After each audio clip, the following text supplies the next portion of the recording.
The Battlefield 3 campaign is the definition of meh. The story is meh. The characters are meh. The QTEs are meh. The gameplay is meh. The level designs are meh.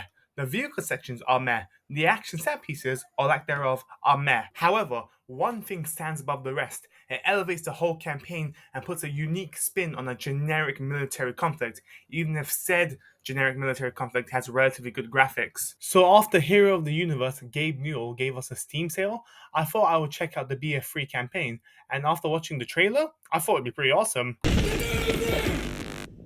said get down on the ground!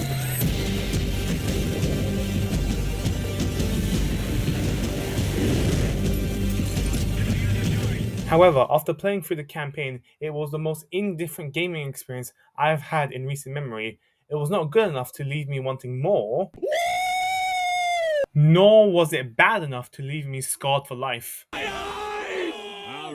All right. So let's go through it to see where the BF3 campaign shines and falters. Now, when I say the gameplay is meh, I am not referring to the gunplay. There's a reason why the Battlefield series can compete with COD as the go-to military shooter, well, until 2042 was released, and this is due to the Frostbite engine and silky smooth gunplay. However, that is the main thing going for the campaign. There is a lack of gameplay variety and minimal opportunity to use a variety of weapons, tools, and unique gameplay mechanics. You do get to use a rocket launcher to destroy a building, and you do get to use a sniper rifle in a town defense segment. However, there's minimal opportunity to use gadgets, equipment, and vehicles. There is a lack of opportunity to use grenade launchers, C4, and other gadgets that you can use in multiplayer. However, the sniper defense segment is cool as you have to deal with both the soldiers targeting your squad and you simultaneously. You also have to defend an area whilst defending a high value target with claymores, which does mix up the gameplay briefly. The foot chase through Paris, whilst generic, is still fun considering you are going after a nuke and have several firefights in different locations, such as car parks, office spaces, and the open streets of Paris. It also helps that the mission ending sets a precedence for the entire game's opening and ending. You do get to use a tank, but the tank mission itself is relatively easy as all you do is shoot other tanks. It also doesn't help that the enemy tanks don't do much to fight back, and there is a lack of enemy variety during the tank mission. They could have added attack helicopters or lighter assault vehicles, which would have required fewer shots but are harder to hit.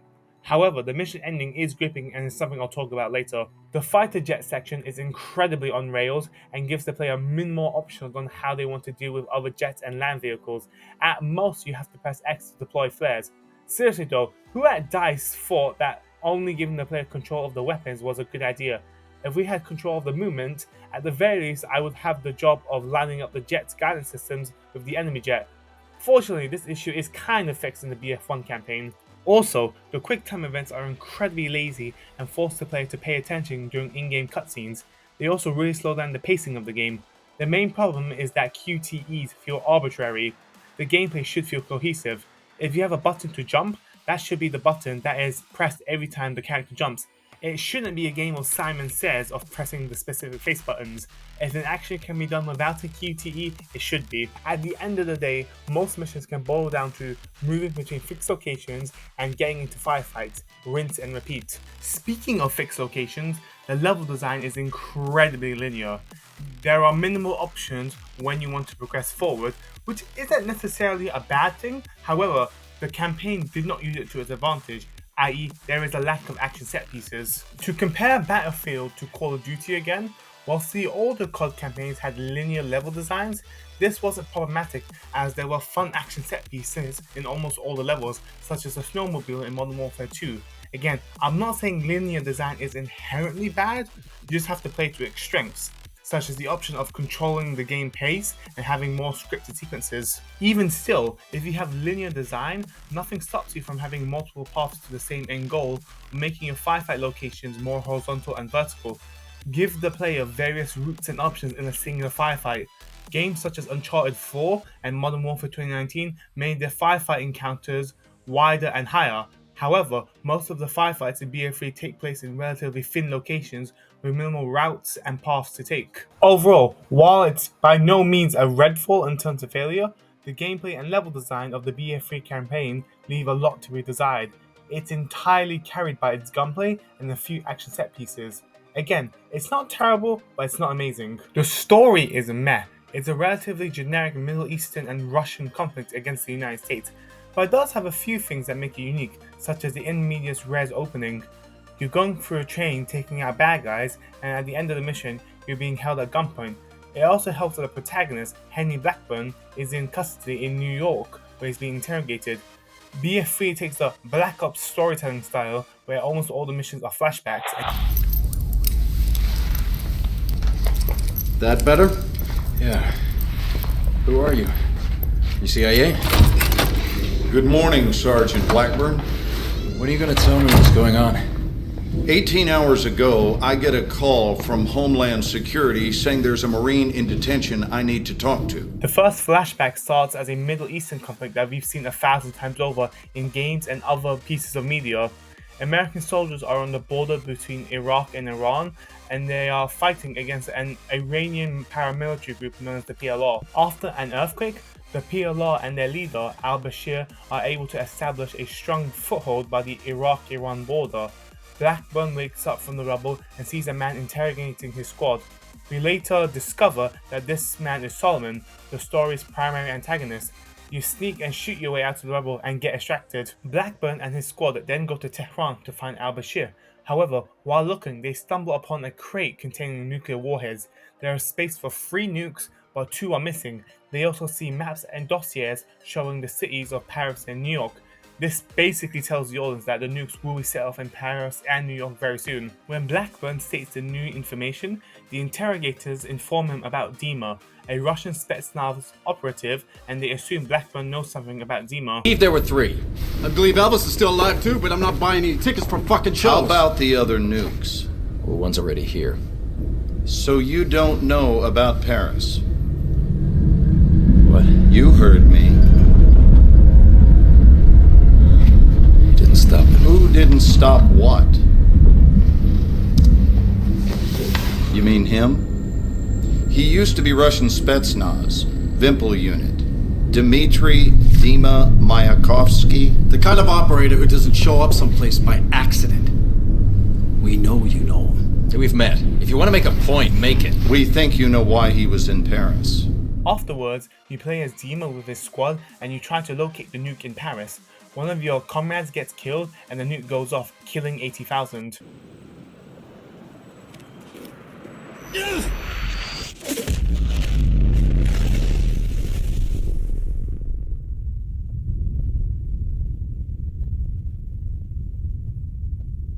The interrogators were convinced that it was Dima and his squad who set off the nuke, considering that they were in Paris. However, Blackburn was not as convinced. He's convinced that it was Solomon and the PLR. You OGA guys are even more fucked up than I'd heard you were. I'm trying to stop this from happening in New York. Who do you think did it, Sergeant? The PLR and Solomon. Well, the blast yield matches Russian suitcase nuke specs. We put Dima in country at the same time. Do you know how that looks? Dima was trying to stop it. The Paris nuke must have been one of the missing ones. Bullshit. Then what? Didn't you still let it happen? Sergeant, go back in time to the bank. You said the Paris nuke links to the bank. Can't be Dima. Can't be. I am waiting. I sent out a distress call. Anvil 3, part of Charlie Company First Tax. They came to get us. Going back to the nuke in the bank, you play as US tank operator Jason Miller, and you and the rest of the M1 Abrams convoy make it to the bank in Tehran. Blackburn's squad do get escorted out, but Miller gets captured by the PLR. Now the upcoming scene is simultaneously powerful and reminiscent of COD 4. Miller gets executed by al-Bashir and Solomon. However, Solomon is not on camera during the execution. The scene itself is pretty intense and puts a lot of fear into the player. The build-up of the monster appearing can be just as terrifying as the monster itself. The next flashback consists of Blackburn and his squad trying to find and capture al-Bashir, and this is one of the better levels in the campaign as it does change and mix up the gameplay formula by giving you a sniper rifle and having you perch from buildings and high vantage points. There are also some tower defense elements to the mission, but considering you only have a few claymores, it could have been better expanded upon. Al-Bashir tries to escape in his car but is stopped by Blackburn. Before succumbing to his injuries, he says, Did you find me? The execution video. Suleiman, it must have been him. He said, get the bombs. He used them for leverage. And he stole them. He used me, as he uses everyone. The dog betrayed me with his plans, trains. And for that, I will get him for this. Solomon is the one who is planning to blow up Paris and New York. Blackburn explains that al-Bashir had connections with Kafarov, a Russian arms dealer who is also suspected of selling nukes to Solomon. Whilst trying to make their way to the villa, the US Marines get attacked by Russian soldiers and paratroopers, and the majority of Blackburn's squad gets killed by a Russian fighter jet. Blackburn and his other squad mate blame Cole, their commanding officer, for wanting to push through rather than retreat, even after opening fire on Russian soldiers. Sergeant Campbell. Sir, we are not equipped to take on a Russian brigade. Maybe we ought to rethink this. This is maneuver warfare, Sergeant. If you don't like it, you can go join the fucking Air Force. General, you have never let me down before. Now I fully expect you to accomplish this task. Absolutely, sir. No, Steve, look, I'm sorry, but that's completely unreasonable. I have serious reservations about this. Sergeant Campo, Blackburn, push on as required. That's fast air! It's not ours, is it? Shit!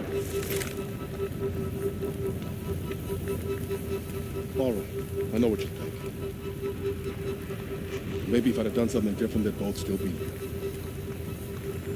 This is a war, and things happen in a war. Now, we still have a job to do. We have to get to Kafarov, and we have to get to him first, whether the nukes are there or not. There's no way. There's just us, and there's you.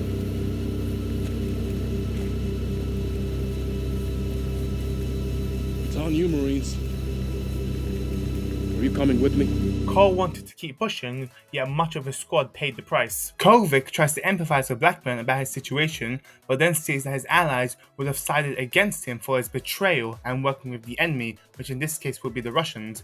Gordon explains that Dima was at the villa simultaneously and asks Blackburn why he was in Iran with the Russians. Playing as Dima again, you perform a halo jump, but hold up.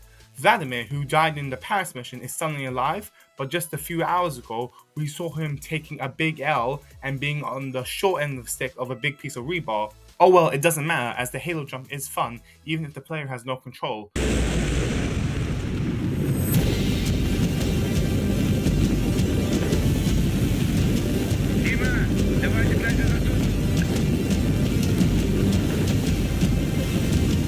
Going through the villa, you shoot everyone in sight and find Kafarov trying to escape. Using the power of QTEs, you kick him out of the chopper and interrogate him about Solomon. Kovic and Gordon further press Blackburn about the decision he made and how it impacted his country. Now, when I said earlier that a specific scene elevates the game and story by a point or two, this scene made it more tolerable and memorable. Do not do anything stupid. This piece of shit right there stole 3 nuclear devices from Russia and sold it to a man called Solomon. Solomon's using the PLR. He has at least 2 targets, New York and Paris. He's using public transit to move the weapons. He's going to detonate the New York device at Times Square very soon. This cannot happen. We can avert war between our nations. Just 2 of us. No politicians. No money changing hands. Just 2 soldiers speaking the truth. Help me. Help me to do this. That's it. I have to leave now. You don't shoot him. Millions will die.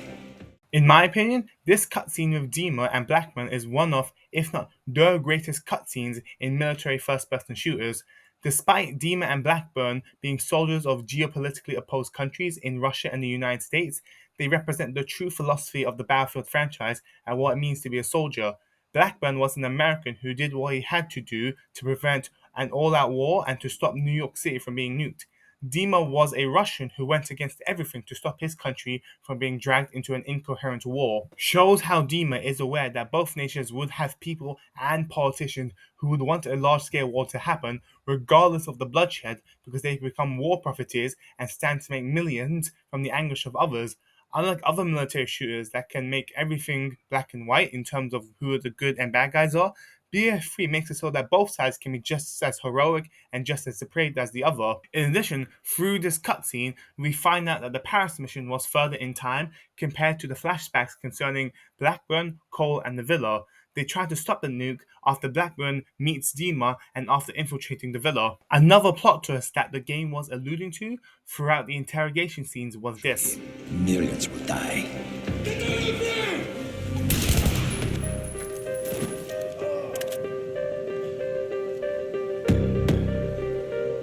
Remember, do whatever you have to do to stop Solomon's plan. In Gordon and Kovic's minds, Blackburn betrayed his country to be with the enemy, but Blackburn shot him to save millions. The campaign's non-chronological order and the nuke setting off in Paris help create a sense of urgency, as the nuke is not a dummy weapon. It can and will go off if it's not stopped. Gordon and Kovic are convinced that Dima triggered the nuke, which can be attributed to him being from an opposing nation. They don't believe Solomon is the main culprit. Chekhov's gun is used nicely. The Russians are a clear and present threat. Yes. What do you mean you lost a train? And the start plays at the end. You eventually have a shootout in an NYC subway and then a moving vehicle. Solomon shoots your buddy, and then using the power of a brick and QTEs, you beat Solomon and stop the nuke from going off. You also get a post-credit scene with Dima. Overall, the campaign is meh. The scene with Dima elevates the entire campaign and puts into perspective what a soldier should do regardless of their nation. However, considering the level design, the lack of gameplay variety, minimal action set pieces, lens flares, and the generic story, the overall package isn't worth replaying on multiple occasions. Maybe once every 2 years, but remember, it's not bad, it's just... This is Zach, not Zach, signing off. Please remember to like, favorite, and subscribe.